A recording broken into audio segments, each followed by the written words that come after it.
When the HOA chained my cabin gate, they thought they had me cornered, until I revealed I owned the only bridge out of their neighborhood. The cabin wasn't just wood, nails, and stone, it was my sanctuary. Tucked deep into the pines, the air always smelled of cedar, and the mornings came with mist rolling off the river. My father had bought the land decades ago, back when no one cared about deeds or zoning battles. He left it to me, and though the world around had grown into suburbs and HOA-controlled neighborhoods, the cabin remained untouched, a stubborn reminder of independence. For years, I lived quietly, splitting time between the city and the cabin. Neighbors would wave, hikers would pass by, but no one bothered me. That changed when the HOA expanded its grasp. What was once loose land became folded into their jurisdiction, at least on paper. Suddenly, letters began arriving in my mailbox, complaints about my unapproved fencing, warnings about unsightly woodpiles, and notices claiming I owed dues to a homeowners association I never signed up for. I ignored them at first. The cabin was outside their manicured streets and cul-de-sacs. My driveway wound through a ravine, far from their sidewalks and flower beds. But the HOA president, a woman named Carol with the smile of a politician and the ruthlessness of a prosecutor, made it her mission to bring me under her control. The first real confrontation came when I returned one Friday night. The gravel crunched under my tires as I pulled up to the gate. Except this time, the gate wouldn't open. A thick, shiny chain wrapped around the bars, secured with a brand new padlock. A bright orange notice was stapled to the post. Access sealed by order of the HOA until compliance is achieved. I stood there in the cool night air, heart pounding with a mix of anger and disbelief. They had locked me out of my own cabin. My own land. I didn't know it yet, but they had just made the biggest mistake of their lives. The padlock gleamed under my headlights. Heavy chain links wrapped the gate like manacles. My stomach turned hot with rage. I grabbed the notice, crumpling it in my fist. How could they seal off property they didn't own? The next morning, I stormed into the HOA office. Behind the counter sat Carol, smug as ever. "You're trespassing," she said sweetly, as if she was doing me a favor. "Your cabin falls under our jurisdiction now. Until you pay your dues and bring the property into compliance, you don't get access." "My land isn't under your authority," I growled. Carol leaned back.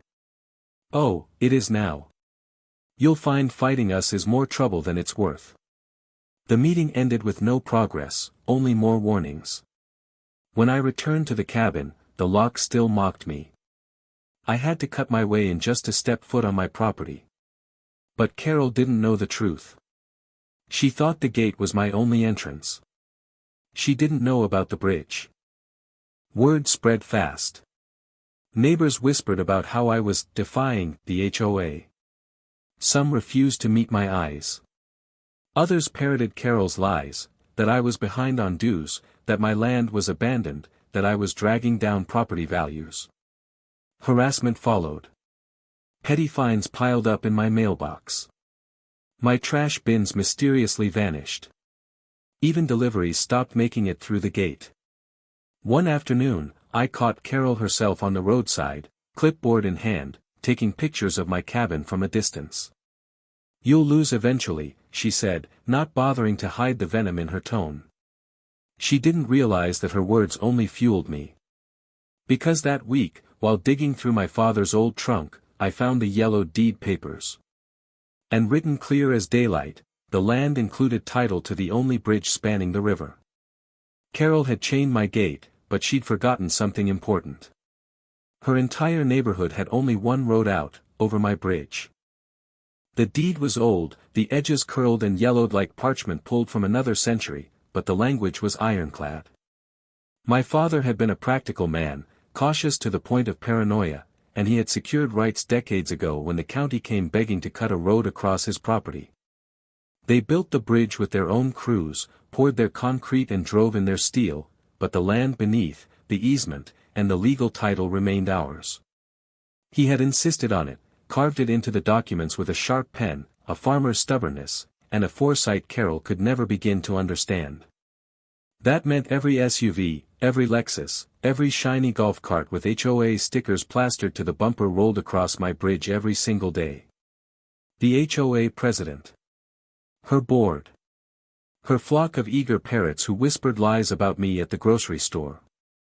They all depended on what my father had signed into existence before half their houses even stood.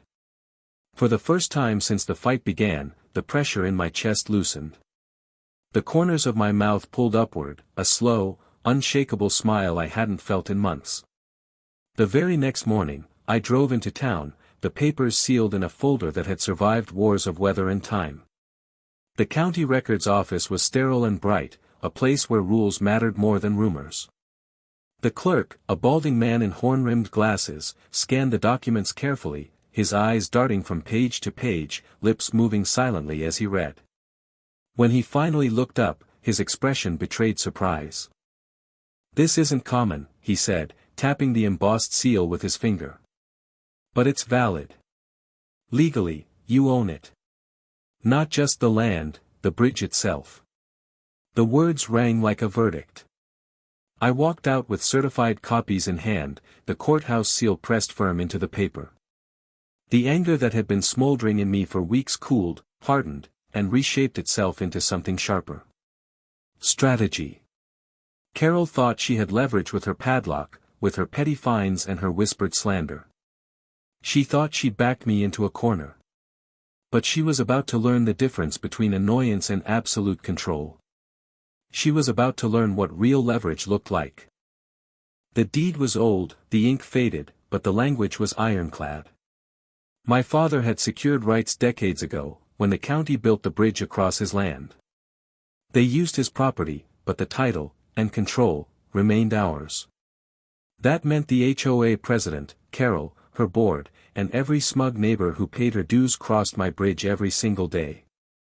For the first time since the fight began, I smiled. The feud with the HOA had started small, a dispute over a fence line, a snide comment about my cabin's rustic appearance, but it had escalated into a full-blown war. Carol, with her manicured lawn and her clipboard, had made it her mission to enforce every petty rule in the HOA handbook. She'd slapped a padlock on the community gate at the edge of my property, claiming it was for security. That gate was the only access to the bridge, and she knew it. She thought she trapped me, cut me off from the outside world. She was wrong. I drove to the county records office the next morning, the deed tucked safely in a leather folder my father had used for important documents. The air was crisp, the kind of autumn morning that made the hills glow gold under a pale sky. The records office was a squat, gray building, its walls lined with filing cabinets older than I was. The clerk, a wiry man named Harold with glasses perched on his nose, took the deed and studied it like it was an artifact from another century. "This isn't common," he said, his eyebrows climbing toward his receding hairline. "Most folks don't hold on to bridge rights like this. But it's valid. Legally, you own it. The county's got an easement to maintain it, but the land, and the bridge, are yours." He handed me a certified copy, the fresh ink gleaming where the original had faded. I thanked him, my pulse quickening as I stepped back into the sunlight. The weight of the papers in my hand felt like a loaded gun. Carol thought she had leverage with her padlock. She was about to learn what real leverage looked like. Back at the cabin, I spread the documents on the kitchen table, the wood scarred from years of my father's whittling.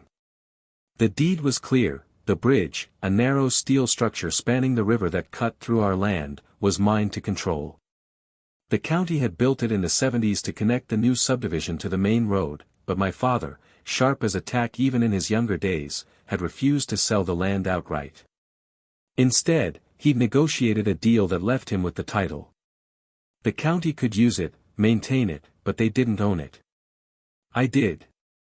I leaned back in my chair, sipping coffee that had gone cold, and let my mind churn.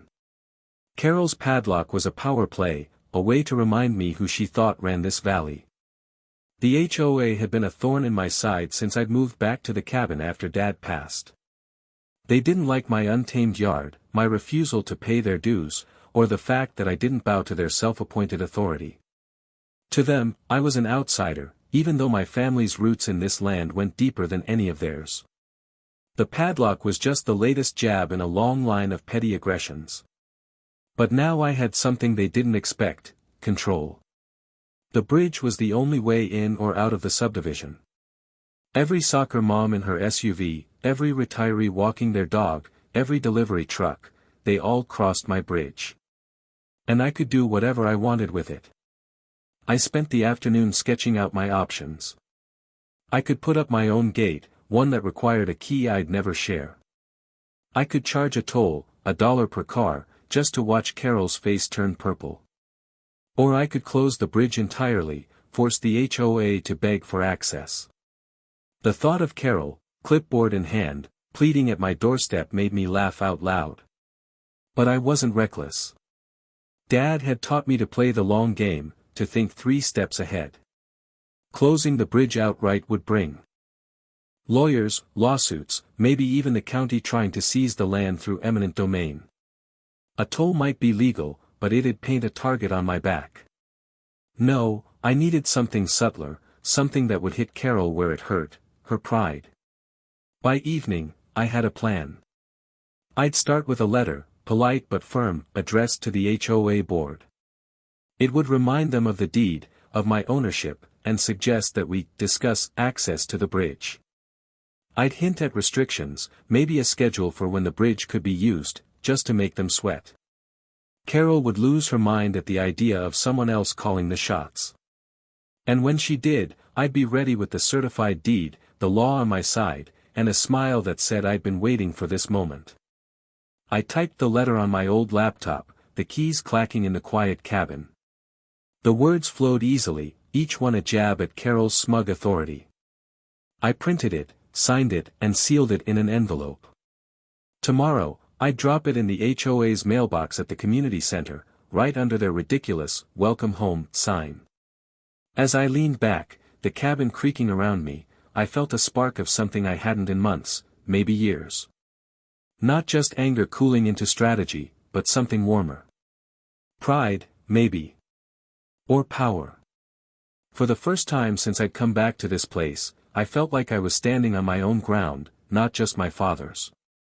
Carol had started this fight, but I was going to finish it. And I'd do it my way, one calculated step at a time. The bridge arched over the rushing river like a lifeline, its steel girders glinting in the late September sun. The water below churned, swollen from recent rains, a reminder of the wildness that still ran through this land. Every resident of the HOA crossed it daily, school buses ferrying kids to class, delivery trucks hauling packages, commuters in their polished sedans heading to the city. Without it, they were stranded, cut off from the world beyond our valley.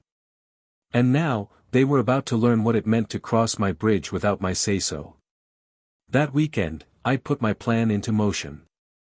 I'd spent Saturday hammering posts into the ground at the bridge's entrance, my muscles aching as I drove each one deep into the earth. The signs were simple but bold, printed in block letters at the local hardware store: "Private bridge, access by permission only." I'd nailed them up at both ends of the bridge, their red and white warnings impossible to miss. Below, in smaller print, I'd added, "Property of the Whitaker family. Trespassers will be prosecuted." My father's name, Whitaker, carried weight in this county, and I wasn't above using it. By Monday morning, chaos erupted. The first commuters hit the bridge at dawn, their headlights catching the signs in the early light. I'd parked my truck at the entrance, a folding chair beside it, a thermos of coffee in hand. I waved each car to a stop, a clipboard of my own resting on my knee. "Morning," I'd say, my voice calm but firm. "This is private property. I'll need to see your permission to cross." Most drivers blinked at me, confused, thinking it was a joke. When I held up the certified deed, their faces shifted, some to shock, others to anger. The line of cars grew, stretching back toward the subdivision like a snake coiling in on itself. Horns blared. A school bus driver leaned out her window, pleading about schedules. A delivery guy swore under his breath, muttering about deadlines. I kept my cool, explaining to each one that the bridge was mine, always had been, and I was just enforcing my rights. A few begged, offering apologies for the HOA's antics. Others cursed, their faces red as they realized they had no choice but to wait. I jotted down names and license plates, promising to review their access requests. The power of it all, their frustration, their dependence, felt like a cold, clear stream washing over me. By 8 a.m., Carol arrived, her silver SUV screeching to a stop at the front of the line. She flung open the door and stormed toward me, her heels clicking on the asphalt. Her face was a storm cloud, all sharp angles and fury. "You can't do this," she shrieked, jabbing a manicured finger in my direction. "This is a public road. You're obstructing traffic." I leaned back in my chair, the deed in one hand, my coffee in the other. "Oh, but I can," I said, holding up the certified copy. The paper caught the sunlight, its official seal gleaming like a badge. "This bridge is on my land. Always has been. Want to call the sheriff? Be my guest. I'd love to hear what he thinks about your padlock on my gate." Her mouth opened, then snapped shut, her eyes narrowing to slits. For a moment, I thought she might lunge at me, but she just stood there, trembling with rage. The crowd behind her, neighbors, mostly, gathered at a safe distance, watched in silence. I could feel their eyes, some curious, some hostile, but all aware that the balance of power had shifted. Carol spun on her heel and stormed back to her SUV, slamming the door so hard the vehicle rocked. She peeled out, kicking up gravel as she sped back toward the subdivision. I knew she'd be back with lawyers, maybe even the county commissioner in tow. She'd rally her board, dig up every obscure HOA bylaw she could find, and come at me with everything she had. But I wasn't worried. The deed was ironclad, verified by the county itself. Let her try. I turned back to the line of cars, my smile widening as I waved the next driver forward. "Name and purpose?" I asked, pen poised over my clipboard. The woman in the minivan stammered, her kids peering out from the back seat. "We'll get this sorted," I said, my tone almost kind. "Just need to follow the rules." The morning wore on, the sun climbing higher, the air warming with the scent of pine and river water. By noon, the local news van showed up, a reporter with a microphone hopping out to ask questions. I kept it simple: "This is my property. I'm protecting my rights." The camera caught the signs, the line of cars, the bridge itself, a stark, steel symbol of my leverage. I didn't mention Carol by name, but I didn't have to. Everyone in the valley knew who ran the HOA, and they'd know who'd pushed me to this point. As the reporter packed up, I leaned against my truck, watching the river rush below. For the first time in months, I wasn't the one cornered. They were. The HOA had underestimated me, thought they could bully me with their rules and their padlocks. But this wasn't their land, their bridge, their fight. It was mine. And I was just getting started. The HOA board scrambled, their panic palpable in the flood of letters that arrived daily at my cabin.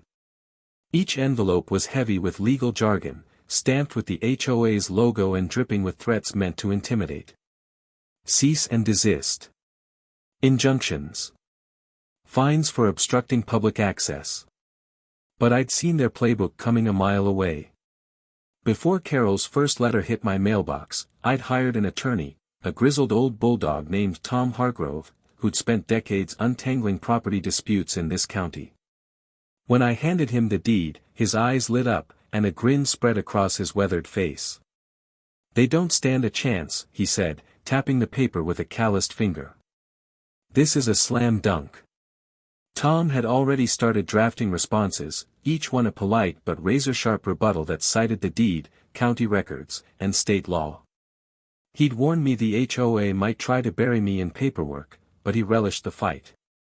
"Let them waste their money," he'd said over coffee at his cluttered office.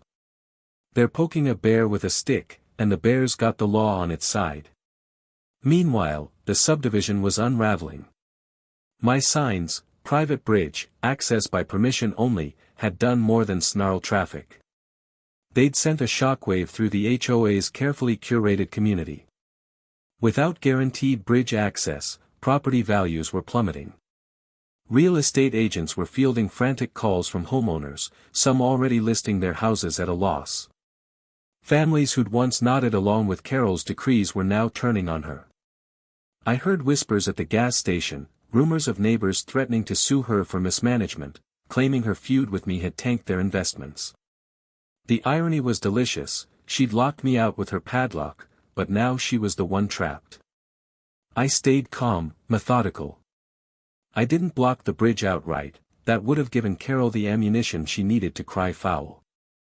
Instead, I enforced the law, my law, rooted in the deed's ironclad language. I required permits for commercial vehicles, proof of insurance for every driver, and written requests for access, each one reviewed at my leisure. The red tape was a stranglehold, slow and deliberate, choking the HOA's sense of control. Delivery trucks sat idle, their drivers cursing as they filled out forms. School buses were rerouted through a longer, bumpier road, prompting angry calls from parents. Every delay, every inconvenience, pointed back to Carol's misstep, and her empire began to crack. The HOA's next meeting was scheduled for Thursday, held in the community center's sterile conference room, all fluorescent lights and beige carpet. I'd never attended one before, why would I, when I wasn't part of their little club? But this time, I RSVP'd, my name on the guest list like a grenade in their inbox. I spent the day preparing, digging through my recordings, hours of audio I'd quietly collected over months. Carol, bless her heart, had a habit of speaking her mind when she thought no one was listening. I'd caught her at neighborhood barbecues, on her porch, even at the gate when she'd slapped that padlock on. Her voice, sharp and smug, was now my weapon. When I walked into the meeting, the air went still. Heads turned, eyes widened. Carol sat at the head of a long table, flanked by her board, for nervous-looking men and women clutching their agendas like shields. The room was packed with residents, some glaring at me, others just curious. I carried a small projector under one arm, a laptop in the other, and a smile that said I was here to play dirty. "Good evening," I said, setting up the projector with deliberate calm. "I'm here to clarify a few things about the bridge." Carol's face tightened, her lips a thin line, but she didn't interrupt. "Not yet." I plugged in the projector, connected my laptop, and dimmed the lights. The screen flickered to life, and I pressed play. The first clip was from a barbecue last summer, Carol's voice crackling through the speakers, "I'll make his life hell until he gives in." A murmur rippled through the room. The next was from the day she'd locked the gate, "We'll lock him out until he breaks."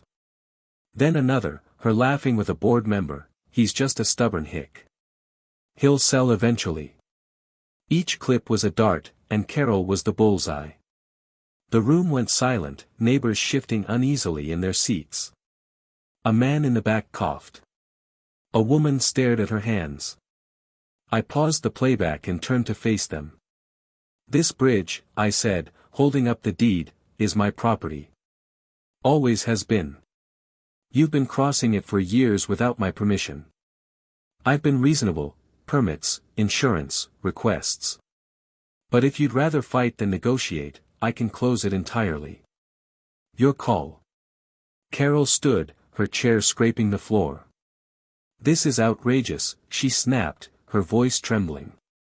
"You're holding this community hostage." But her usual fire was gone, replaced by something new, nervousness. Her eyes darted to the crowd, searching for allies, but the room was fracturing. A woman in the front row raised her hand. "Carol, why didn't you know about the deed?" she asked. Others nodded, their questions sharper now, aimed at their president. I didn't need to say another word. The recordings had done their job, exposing Carol's vendetta for what it was, personal, vindictive, and reckless. I packed up my projector, leaving the deed on the table for anyone to inspect. As I walked out, the the room erupted in arguments, voices overlapping, Carol's among them, shrill and defensive. Outside, the night was cool, the stars sharp above the valley. I climbed into my truck, the weight of the evening settling over me. For the first time, Carol looked nervous, her grip on the HOA slipping. And I wasn't done yet. Tom was already drafting a proposal for a formal access agreement, one that would force the HOA to pay for maintenance, maybe even a modest toll. Let them squirm a little longer. The bridge was mine, and so was the upper hand. Carol struck back with the desperation of a cornered animal. Within days of the HOA meeting, she filed an injunction, claiming my restrictions on the bridge were endangering the community. Her lawyer, a slick city type with a briefcase that cost more than my truck, argued I was disrupting public safety, stranding residents, and tanking property values. I sat in the county courthouse, Tom Hargrove at my side, as the hearing unfolded. The judge, a no-nonsense woman with steel-gray hair, barely let Carol's lawyer finish before she leaned forward, peering over her glasses at the certified deed Tom had submitted. "This is clear as day," she said, her voice cutting through the room. "The bridge belongs to Mr. Whitaker. The county's easement doesn't override his property rights." She dismissed the injunction in minutes, her gavel a sharp crack that echoed like a gunshot. Carol's face went white, her hands gripping the table as if to keep herself upright. The defeat didn't stop her. If anything, it lit a fire under her. She stormed out of the courthouse and doubled down, rallying the HOA with a vengeance. At their emergency meeting that evening, word of which reached me through a neighbor who'd started slipping me updates, Carol painted me as the villain, a greedy recluse holding their lives hostage. She whipped residents into a frenzy, her voice carrying through the community center's open windows, shrill and unrelenting. "He's extorting us," she cried, according to my informant. "We won't let him win." Some cheered, caught up in her fervor, but others stayed quiet, their doubts growing like weeds in cracked pavement. I woke the next morning to a chill in the air and an uglier surprise, graffiti scrawled across my cabin's weathered walls. "Sell out. Traitor." The red spray paint dripped like blood, stark against the wood my father had cut himself decades ago. I stood there, coffee mug in hand, staring at the words. My first instinct was anger, hot and sharp, but it cooled quickly. This wasn't the work of a united HOA, it was the act of a few loyalists, maybe kids egged on by Carol's rhetoric. I snapped photos, called Tom, and filed a vandalism report with the sheriff's office. Then I got to work scrubbing the paint off, the turpentine's sharp scent mixing with the piney air. I didn't rush. Let the neighbors see the graffiti, let them wonder who'd stooped so low. While Carol screamed and schemed, the tide was turning. Her campaign against me was backfiring. Residents, already rattled by plummeting property values, started questioning her leadership. Why had she wasted HOA funds on a doomed legal fight when the deed was airtight? Why hadn't she disclosed the bridge's ownership when she'd taken over as president? Whispers turned to open complaints. At the gas station, I overheard a couple debating whether to join a growing group of homeowners demanding an audit of HOA finances. "She's been running this like her personal kingdom," the man said, shaking his head. "And now we're all paying for it." The cracks in Carol's empire were widening, her allies drifting away like leaves on the river. She tried one last stunt, a desperate bid to reclaim control. Late on a foggy Tuesday, I got a call from Deputy Ramirez, a friend of my father's who'd been keeping an eye on the bridge since my signs went up. "You'll want to see this," he said, his voice tight. I drove down to the bridge, the fog curling around my truck's headlights, and found a locksmith kneeling by one of my signs, a crowbar in hand. Carol stood nearby, arms crossed, her SUV idling on the shoulder. The sign's post was half pried from the ground, its bolts scattered in the dirt. Ramirez and another deputy stood waiting, their cruiser's lights cutting through the mist. "Evening, Carol," I said, stepping out of my truck. Her eyes snapped to me, wide with fury and something else, fear, maybe. "This is my property. You know that." "You're a tyrant," she spat, her voice shaking. "You can't control us like this." Ramirez stepped forward, his badge glinting. "Ma'am, you're trespassing on private property and tampering with it. That's a crime." He nodded to the locksmith, who looked like he'd rather be anywhere else. "Step back, please." Carol's face crumpled, but she didn't move. Ramirez didn't hesitate. He read her rights, his voice calm but firm, and cuffed her hands behind her back. The second deputy escorted the locksmith to their cruiser for questioning. Carol's protests grew quieter as she was led to the back of the cruiser, her head bowed, her heels scuffing the gravel. The fog swallowed the red and blue lights as they drove away. I stood by the bridge, the river's rush filling the silence. The damaged sign leaned slightly, but it still stood, its message clear. I didn't need to lift a finger, Carol's downfall was her own doing. Her obsession with control, her refusal to back down, had led her straight into a trap of her own making. The sheriff's report would be public, the story spreading through the valley by morning. Neighbors would talk, and Carol's grip on the HOA would slip further, like sand through her fingers. Back at the cabin, I poured a glass of whiskey and sat on the porch, the night air cool against my skin. Tom had already texted, promising to file for damages from the vandalism and tampering. He'd also sent a draft of the access agreement we'd been working on, a fair deal that would let the HOA use the bridge for a small annual fee, enough to cover maintenance and remind them who owned it. I'd present it at the next meeting, assuming Carol was still president by then.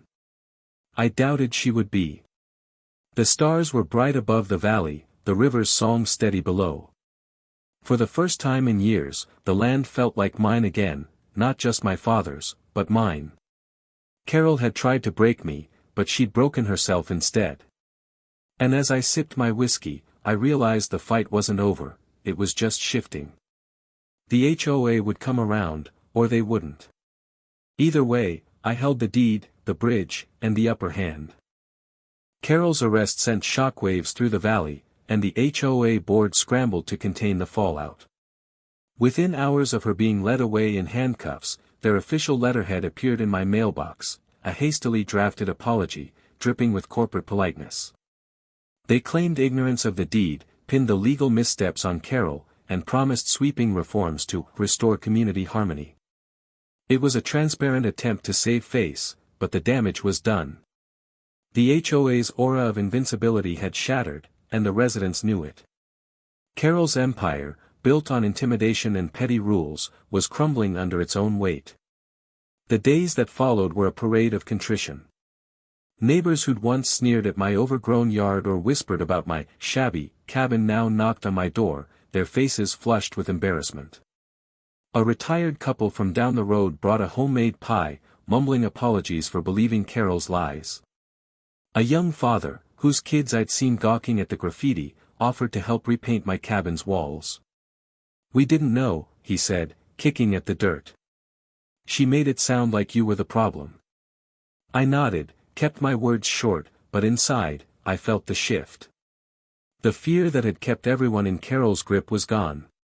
Without her, the HOA was toothless, a paper tiger flapping in the wind. I didn't seek revenge beyond what was fair. The bridge was mine, and I could have squeezed the HOA until they bled, tolls, restrictions, whatever I wanted. But Dad had taught me to wield power with restraint, to win without burning bridges, literal or otherwise. I let families cross freely again, removing the signs and my clipboard checkpoints, but not before Tom Hargrove and I drafted an airtight agreement. The HOA board signed it at their next meeting, held in the same sterile community center where I'd played Carol's damning recordings.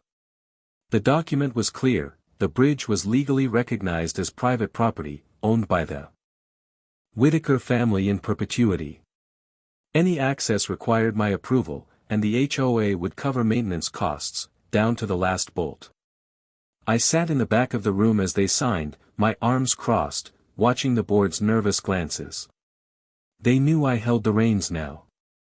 The agreement wasn't just about the bridge, it was a public reckoning. By signing, the HOA admitted they'd overstepped, that Carol's crusade had been a mistake. The residents who'd packed the meeting, some still wary, others openly relieved, saw the board's capitulation for what it was, surrender. I didn't gloat. I didn't need to. The deed, the law, and the truth had done the work for me.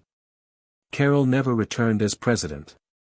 By the next week, rumors swirled that she'd put her house on the market, unable to face the neighbors she'd once ruled. A cashier at the local market told me Carol had been spotted loading a U-Haul, her face drawn and bitter, her husband trailing behind her like a scolded dog. The woman who'd chained my gate, who'd vowed to break me, had ended up locked out of her own kingdom. I didn't know where she'd gone, some said the city, others a cousin's place upstate, but I didn't care. Her absence was victory enough. The valley settled into a new rhythm. The HOA elected a new president, a quiet accountant named Linda who'd been one of the few to question Carol's tactics early on. She sent me a letter, not on official letterhead but handwritten, asking to meet and discuss a fresh start. I agreed, more out of curiosity than trust. Over coffee at the diner, she admitted the HOA had lost its way, chasing control instead of community. "We're scaling back," she said, stirring her mug. "No more padlocks, no more power trips." I nodded, said I'd hold them to it. The bridge agreement was my insurance policy, they wouldn't forget who owned it. Life at the cabin felt lighter.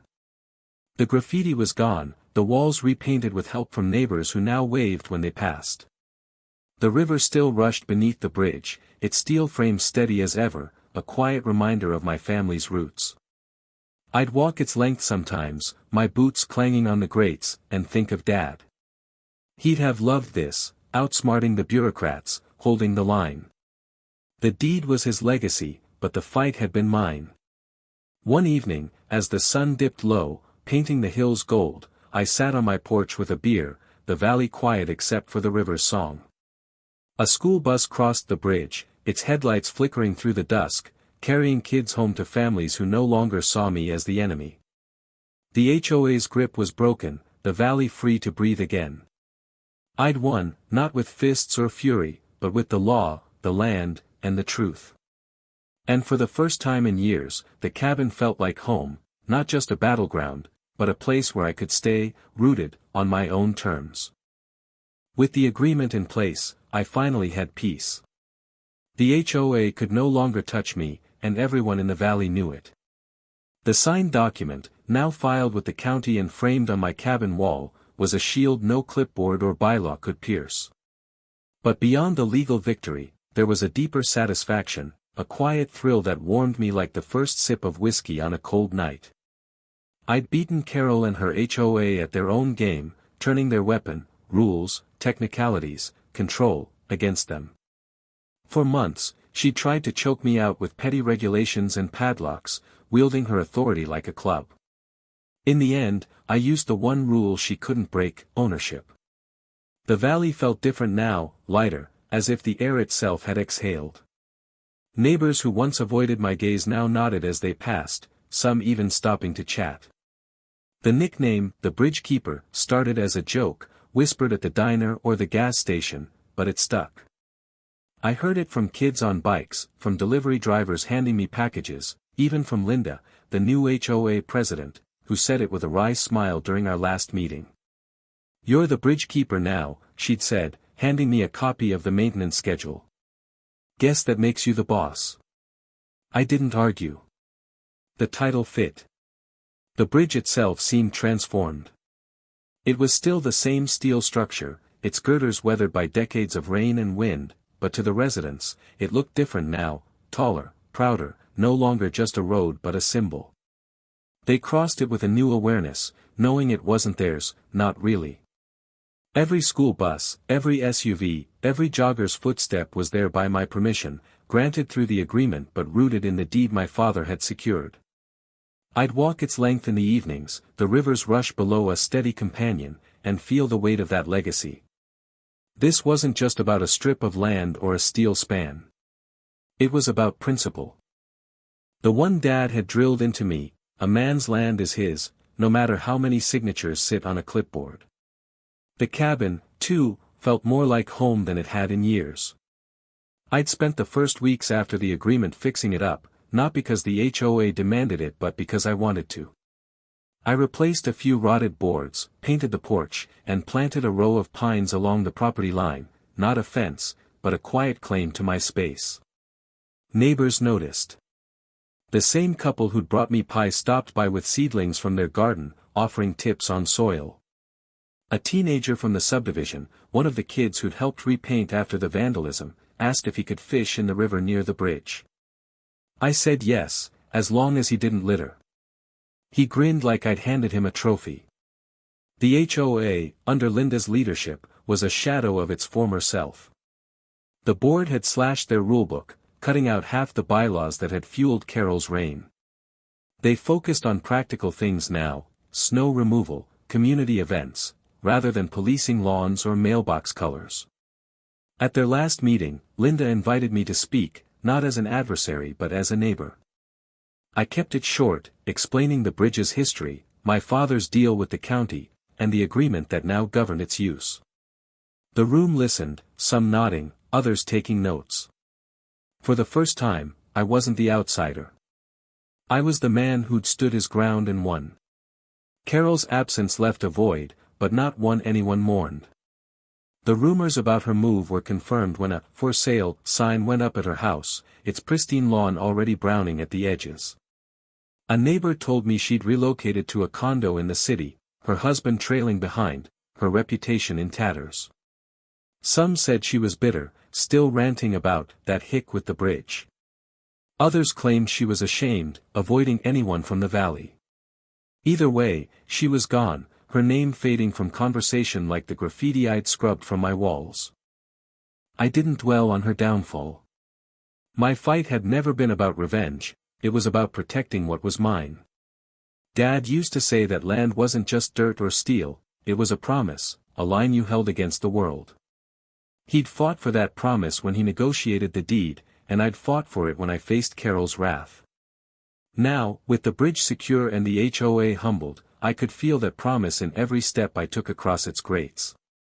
One crisp October evening, I sat on my porch, a fire crackling in the pit I'd built near the riverbank. The bridge loomed in the distance, its silhouette sharp against the fading light.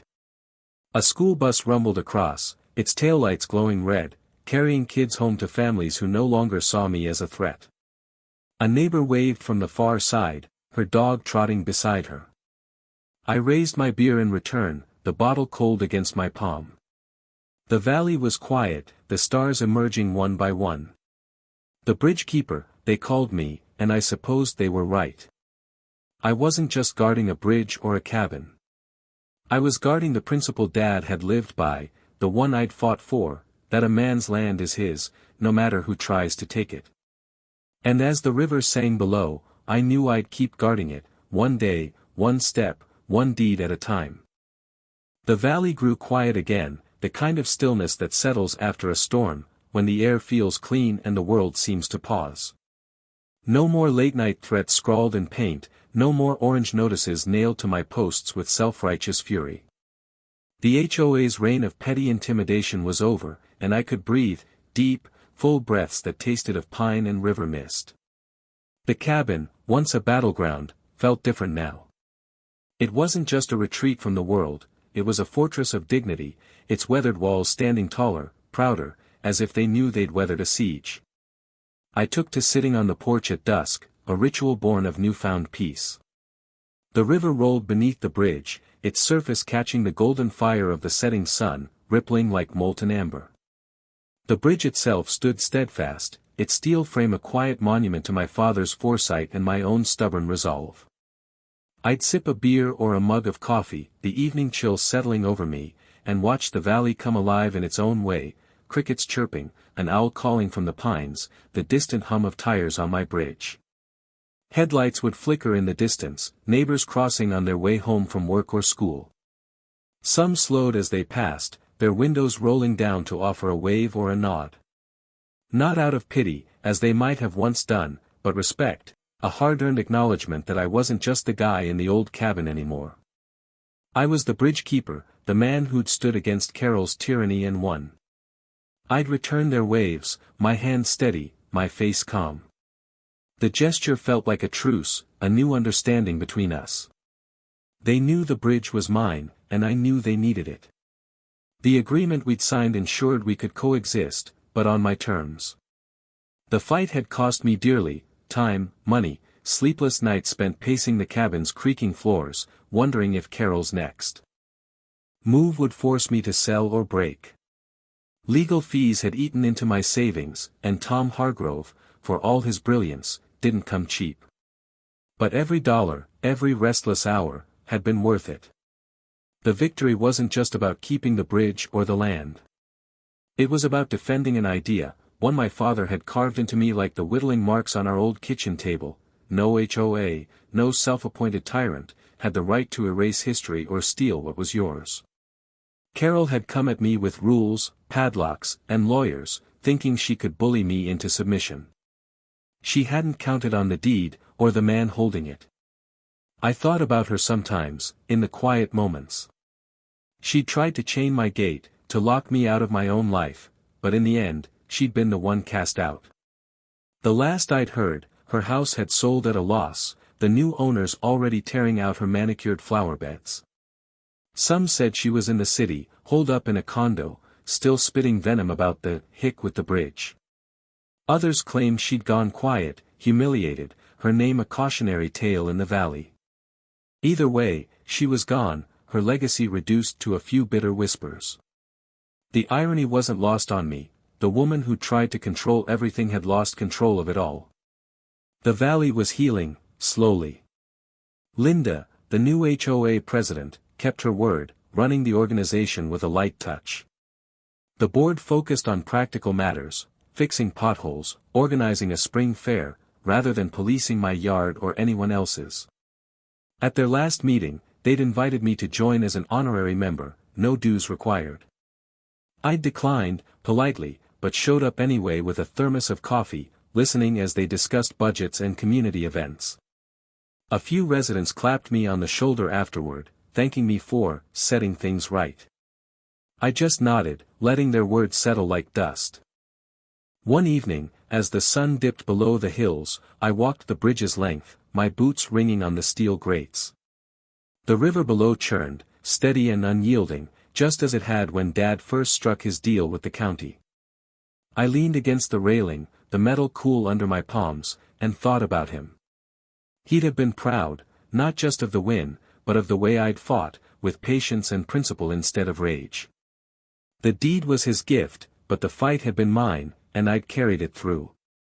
A pickup truck crossed behind me, its driver giving a quick wave before disappearing into the dusk. I didn't wave back this time, just watched the taillights fade. The bridge was more than a road now, it was a line drawn in the earth, a boundary no one could cross without my say. Carol had tried to chain my gate, to bend me to her will, but I held the key to the only bridge out. And that, I realized, made all the difference, not just for me, but for the valley, for the land, for the idea that some things, no matter how small, were worth fighting for.